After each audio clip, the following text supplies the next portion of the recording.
हमारे साथ शिवसेना से प्रेम शुक्ला साहब यहाँ पर जुड़ रहे हैं, बीजेपी से भी हमारे साथ नेता जुड़ने वाले हैं, हमारे साथ कांग्रेस से भी यहाँ पर अखिलेश सिंह साहब मौजूद हैं और हमारे महाराष्ट्र राजनीति के एक्सपर्ट अशोक वानखेड़े साहब हमारे साथ हैं। लेकिन शुक्ला जी, मैं पहले आपके पास आऊंगा। ये जिस तरह के तेवर शिवसेना कार्यकर्ताओं के दिख रहे हैं, ये साफ है कि बीजेपी के साथ, बीजेपी के खिलाफ अब आपका जो कैंपेन होने वाला है वो बहुत तीखा होने वाला है।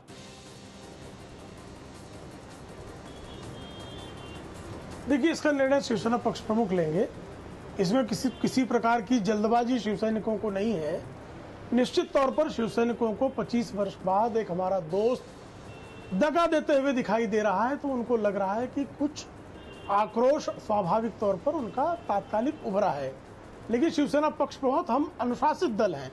शिवसेना पक्ष प्रमुख का जो निर्णय होगा वो एक निर्णय हमारे सामने स्पष्ट है कि 150 सीटों पर हमको हर हाल में धनुष्य बाण का जो हमारा निशान है वो लगाकर 150 जीतने का संकल्प 19 जून 2014 को ही रंग शारदा में ले लिया गया था। और उससे अगर हम 18 कदम उसके लिए अगर आए पीछे और कोई इसको समझता होगा महाराष्ट्र की मजबूरी, तो ये नहीं समझना चाहिए। हमारे लिए, हम मानते हैं हिंदुत्व के लिए गठबंधन जरूरी है, लेकिन इसे हमारी आप मजबूरी ना समझें। हमने जिम्मेदार अमित शाह हैं, जैसे आपके कार्यकर्ता कह रहे हैं, क्या जिम्मेदार अमित शाह मानते हैं आप भी? किया जब आपको लोगों ने कहा कि आपने राम से बेवफाई की, लेकिन हमने राम से बेवफाई पर भी आपके नाम की कस्में खाई थी। हम उम्मीद करते हैं कि आप हमसे बेवफा न होंगे। बेवफा से भी प्यार होता है, यार कुछ भी हो यार होता है। हमने यारी निभाई है, बेवफाई जिसके हक और हिस्से की हो दिखाए। बीजेपी से हमारे साथ नेता जुड़ने वाले हैं, मैं उनसे जरूर जवाब चाहूंगा इस बात का जो आप कर रहे हैं। लेकिन मेरा सवाल यह कि अमित शाह को जिम्मेदार मानते हैं आप, जैसे कार्यकर्ता कह रहे हैं?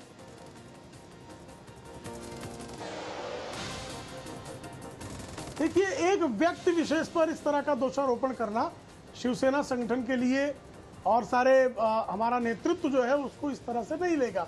किंतु कुछ आकस्मिक जो है वो इस तरह के लोगों की तरफ से प्रतिक्रियाएं हैं। और मराठी वर्सेस गुजराती, कुछ चीजें, मराठी वर्सेस गुजराती, ये कैंपेन, ये भी बिंदु होगा कैंपेन का? नहीं, हमने कभी मुंबई कर गुजरातियों के खिलाफ कभी कोई कैंपेन नहीं किया। और गुजरातियों के लिए जब सबसे बड़ा खतरे का दिन था 1993 में, तो उनके प्राणों को बचाने के लिए तलवारें लेकर जो खड़ा था, जिस पर लोग आरोप लगाते रहे, जिसके कारण शिवसेना प्रमुख को हिंदुत्व के कटघरे में खड़ा कर दिया गया, जिसके कारण उनकी मतदान देने की, चूंकि किसी पद पर नहीं रहे, वरना कोई दूसरा होता तो 6 वर्ष का प्रतिबंध झेलने के बाद शायद वो हिंदुत्व पर पुनर्चिंतन करता। किंतु उन्होंने जो है कभी ना इस पर कोई किसी प्रकार का समझौता किया। और जहां आवश्यकता पड़ी वहां से दिल्ली से हुंकार भरी गई होगी, तो तलवारें अगर उठी होंगी और बिजाने कोई तैयार हुआ होगा, तो वो महाराष्ट्र से था। जब बाबरी नहीं ढह रही थी तब बाबरी ढहाने भी हम ही आए थे। शुक्ला जी, आप कह रहे हैं कि 125 सीटें तो बिल्कुल आएगी, इंद्रधनुष चलेगा उस पर। मुझे समझ में नहीं आता कि मोदी लहर का मुकाबला कैसा करेंगे आप? 150 मोदी लहर का मुकाबला कैसा करेंगे आप? मोदी लहर लोकसभा में, उद्धव ठाकरे लहर जो है वो विधानसभा में। अरे भाई साहब, अभी तक तो आप पिछले कुछ दिनों तक, पिछले सप्ताह तक आप मोदी लहर की बात कर रहे थे कि महाराष्ट्र में मोदी लहर हो गई। आज गठबंधन टूट गया तो लहर भी खत्म हो गई। मोदी लहर भी थी, अब नहीं है। कहते थे मोदी लहर भी थी, आज इस पर आप सबको आपत्ति भी थी।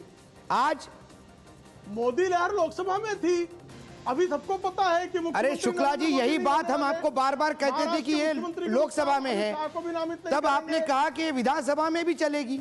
आप ही का वर्जन है, मैं और किसी के शब्द नहीं बता रहा हूँ। आप ही ने इसी चैनल पे कई बार कहा कि मोदी लहर चलेगी। हमने पूरी तरह से चलाने का प्रयास किया हिंदुत्व के हित में। अब वो नहीं चला रहे हैं तो क्या करें? हमने तो चलाने का हर संभव प्रयास किया। क्या ये महाराष्ट्र के विकास की चलना चाहते तो ऐसी भी क्या मजबूरी है? आज जो आरोप लगाए बीजेपी ने, उससे तो ये लगता है कि ये सीएम मुख्यमंत्री हलाक हुई तो उस दोस्ती को हलाक करने में हमारा दोष नहीं है।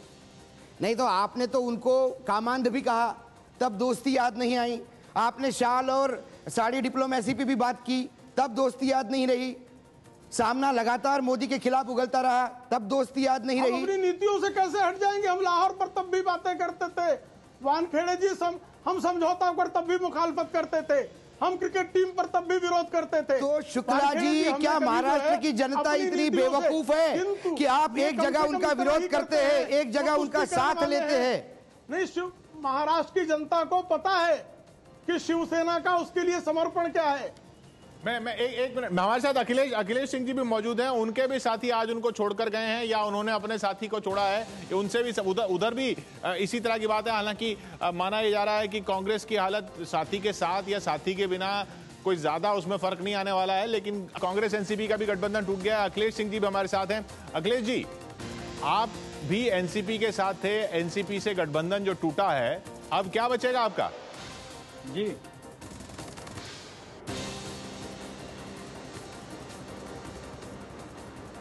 नहीं, बड़ा दुखद है कि इतने दिनों तक हम साथ रहे और एनसीपी एक तरफा आज हमसे अलग हो गई। एक तरफा क्या? लिस्ट आपने पहले जारी कर दी तो वो अलग होना ही था।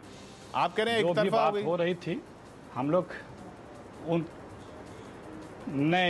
नई लिस्ट जो जारी की, हाँ एक तरफा हुई है, क्योंकि लिस्ट जो हमने जारी की, हमारे मैक्सिमम सिटिंग विधायक हैं उसमें, और जो हम लड़े थे उसकी बात की थी। अगर वो 140 मांग रहे थे, 125 हम बोल चुके थे, बात हो रही थी, लेकिन वो फाइनल हुआ था। फिर उसके बाद मुख्यमंत्री का 50-50 2.5 साल की बात रखी, तो एक तरफा उन्होंने ये ऐलान किया, एक तरफा उन्होंने घोषणा की। ये दुखद रहा है, क्योंकि हम लोग एक साथ मिलकर लड़े हैं, रहे हैं, और महाराष्ट्र की एक अच्छी सरकार दी है, देश में एक अच्छी सरकार दिए थे, तो हम ऐसी अपेक्षा नहीं करते थे। सवाल ये भी है कि कुछ सीटें जो थी पहले लिस्ट में जो आपने अनाउंस की थी, उसमें जैसे ठाणे की सीट थी, वहाँ पे एनसीपी वो मांग रही थी, तो ये निगोशिएशन होने के पहले ही ठाणे अनाउंस कर दी, वो कहीं ना कहीं उससे भी आहत हुआ। अब इसके पहले ऐसा होता था कि शरद पवार और सोनिया जी मिलके एक फॉर्मूला निकालते थे और वो दोनों पार्टियां मानती थी। इस बार एनसीपी का आरोप है कि वो 2 महीने पहले सोनिया जी से मिलके इस बात को बता चुके थे कि सारे ठाणे में आपका सिटिंग नहीं था, ठाणे में सीट आपकी थी, लेकिन निगोशिएशन में पिछले भी चुनाव में कई सीटें अदली बदली हुई थी। सारे घटनाक्रमों को आप ध्यान से, मैं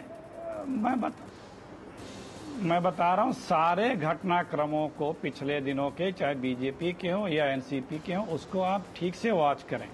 आप देखें आज की प्रेस कॉन्फ्रेंस की टाइमिंग हो या दोनों तरफ के लोगों को एक अपने दल के साथ ऐसा मन बना के रखना कि हमें साथ नहीं रहना है। पहले आप सीटों की बात करते रहे, हम सीटें उतने देने के करीब पहुंच गए। हमारे राष्ट्र प्रदेश अध्यक्ष ने बोला भी कि 225 हम ऑफर कर रहे हैं, वो 240 मांग रहे हैं, बात हो जाएगी, डिसाइड हो जाएगा। लेकिन फिर आप मुख्यमंत्री का मतलब उन्होंने पहले से ही दिखा रहा था कि आपकी मंशा क्या है। जिस तरह से बीजेपी की मंशा साफ दिख रही थी, जी बीजेपी की मंशा पे आप कह रहे हैं कि मंशा इनकी दिख रही थी कि तोड़ने की। हमारे साथ शायना एनसीपी जुड़ रही है बीजेपी से। क्या कर रही थी शिवसेना के? किशोर एक मिनट, मुझे लगता है क्या अखिलेश जी, क्या आप ये कहना चाहते हैं कि शिवसेना, क्या बीजेपी और एनसीपी कहीं एक दूसरे के साथ टच में थे? जो आप कह रहे थे कि आगे पीछे उनके प्रेस कॉन्फ्रेंस का टाइमिंग देखिए, तो क्या ये कोई नए संकेत दे रहे हैं आप गठबंधन के महाराष्ट्र में? आप लोग हर चीज की, आप लोग हर चीज का पर्सपेक्टिव ढूंढ लेते हैं, जानते हैं लोगों की बॉडी लैंग्वेज, शब्दों के जाल और बातों से ये निष्कर्ष लगा लेते हैं, और जनता भी समझ जाती है। आप भी समझ रहे हैं, आप ही ने कहा कि दोनों का टाइमिंग देखिए, बनते हुए देख रहे हैं। हमें दुख इस बात का है कि एक तरफा उन्होंने ये ऐलान कर दिया, जब हम सीटों पे कंप्रोमाइज काफी कर चुके थे, आगे भी करने को तैयार थे। मैं लौटता हूँ बीजेपी शिवसेना की बात पर। आपने कहा शायना एनसीपी हमारे साथ हैं, शायना जी, प्रेम शुक्ला जी भी हमारे साथ हैं शिवसेना से, और शिवसेना के कार्यकर्ताओं को हमने सुना, ये चीजें दिख रही हैं कि कौन सही था। शिवसेना के कार्यकर्ताओं को हमने सुना शायना जी, वो सीधा अमित शाह का नाम ले रहे हैं, वो कह रहे हैं कि धोखा हुआ है। प्रेम शुक्ला जी कह रहे हैं दगा दे दिया बीजेपी ने। ये बिना शिवसेना के आप लड़ेंगे तो सही, लेकिन शिवसेना बहुत तीखे तेवरों के साथ आपके मुकाबले आएगी हर सीट पर।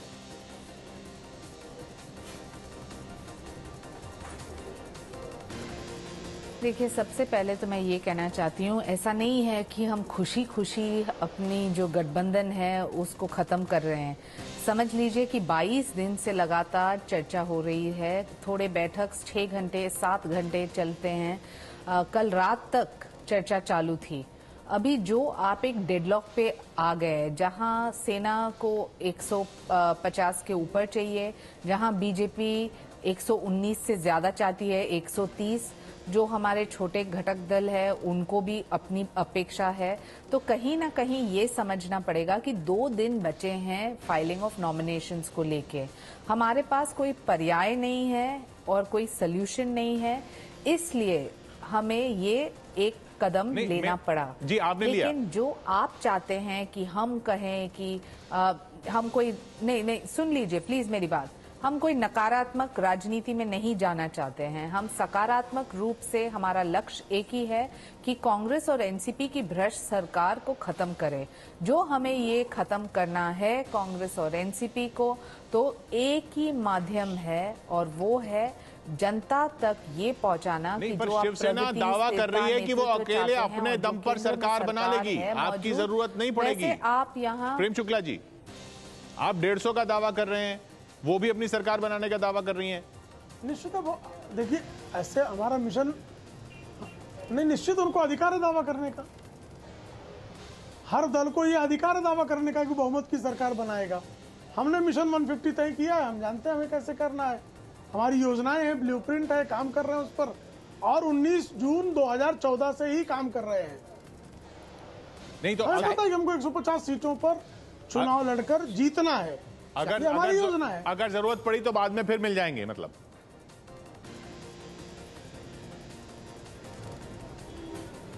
यह तो तात्कालिक राजनीति पर निर्भर करता है। अभी तो हमें मिशन 150 पूरा करना है। सो मोरालिटी और जो निष्ठा विष्ठा सब डब्बे में डाल दी। सत्ता के लिए कहीं भी कोई किसी के साथ निष्ठा जोड़ सकता है। शाइना जी, मैं आपने कहा कि हम नकारात्मक राजनीति नहीं करेंगे। एक कदम उठाते मोरालिटी डब्बे में नहीं जाती है। अच्छा, मोरालिटी इतनी हल्की चीज नहीं होती वानखेड़े जी। अरे बाबा, मोरालिटी जब कांग्रेस वाले आधा कदम भी लेते हैं तो इमोरल हो जाता है। शाइना जी, आपने कहा कि हम नकारात्मक राजनीति नहीं करेंगे। हम कांग्रेस एनसीपी से सीख सकते हैं। शाइना जी, कांग्रेस की जो भ्रष्ट सरकार है वो हमें मोरालिटी के बारे में न सिखाएं। मैं वही बता रहा हूँ। शाइना जी, आपने कहा कि हम नकारात्मक राजनीति नहीं करेंगे, लेकिन विनोद तावड़े का वीडियो वायरल हुआ है सब दूर, जब उन्होंने कहा था कि बस सत्ता में आते से मैं गृह मंत्री बनूंगा और अजीत पवार को जेल में डालूंगा। ये कहीं ना कहीं आपको लगता नहीं कि नकारात्मक राजनीति है?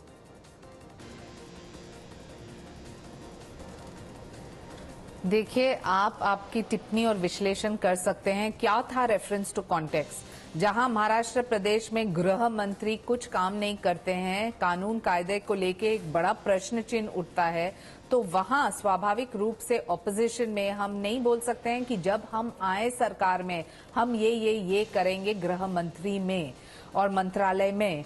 मुझे नहीं लगता है कि इसमें कोई बड़ी बात कही या इसमें नाम लेके उसको जेल में डालने की बात करना। आज का आप इसको नीति निर्धारण नहीं कर सकते। सवाल ये शाइना जी, शिवसेना के कार्यकर्ता खुलकर अमित शाह का नाम ले रहे हैं। आप सोशल मीडिया पे आपके पतन राव कदम खुद कहते हैं कि जो हम सरकार में नहीं आए तो हम सब जेल में जाएंगे, उसके प्रति भी टिप्पणी कीजिए। देखिए, कांग्रेस एनसीपी के खिलाफ लड़ाई जो है वो अब ये लड़ाई आपको शिवसेना के खिलाफ भी लड़नी पड़ेगी ना। हर सीट पर शिवसेना के खिलाफ भी लड़नी पड़ेगी। कांग्रेस से तो ना तुले, क्योंकि एक तरफ भ्रष्टाचार के आरोप लगाती है, भ्रष्ट कहती है, फिर कहती है कि पतंगराव कदम ने ऐसा कहा, इसलिए विनोद तावड़े ने कहा। यानी विनोद तावड़े का और पतंगराव कदम का कम से कम मुझे नहीं लगता कि आपने कंपेरिजन करना चाहिए। नहीं,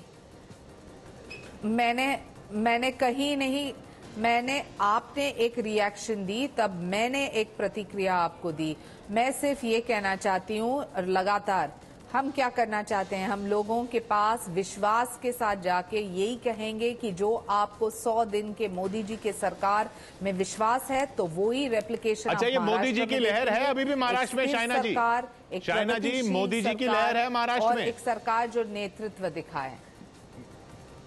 प्रेम शुक्ला जी कह रहे हैं आप मोदी जी की लहर नहीं है। आपको अक्टूबर 15 को पता चलेगा वोटिंग के माध्यम से। प्रेम शुक्ला जी कह रहे हैं अब तो उद्धव ठाकरे की लहर है। 19 तारीख को जब आपको बयान मिले तो शाइना जी क्या आप ये कह रही है कि मोदी की लहर की टेस्ट महाराष्ट्र के चुनाव होंगे? जैसे कि मैंने पहले कहा, जो आप लगातार भी कोशिश के, तो मैं कुछ नकारात्मक नहीं, मैं नकारात्मक नहीं बोल रहा हूँ, मैं सकारात्मक बात कर रहा हूँ। क्या महाराष्ट्र के चुनाव, क्या महाराष्ट्र के नतीजे मोदी के लहर को एस्टेब्लिश करेंगे? डेडलॉक हुआ था, हाँ हुआ है। जो 2 दिन बचे हैं तो हमारे पास कोई पर्याय था? जी अखिलेश जी, जी हाँ क्यों नहीं होगी, जी हाँ क्यों नहीं होगी। और गर्व से कहते हैं कि इतिहास में शायद एक पहले ऐसे प्रधानमंत्री हैं ये पहली 4 महीने की ऐसी कोई सरकार है, ये सरकार मोदी जी 4 महीने में इस देश पे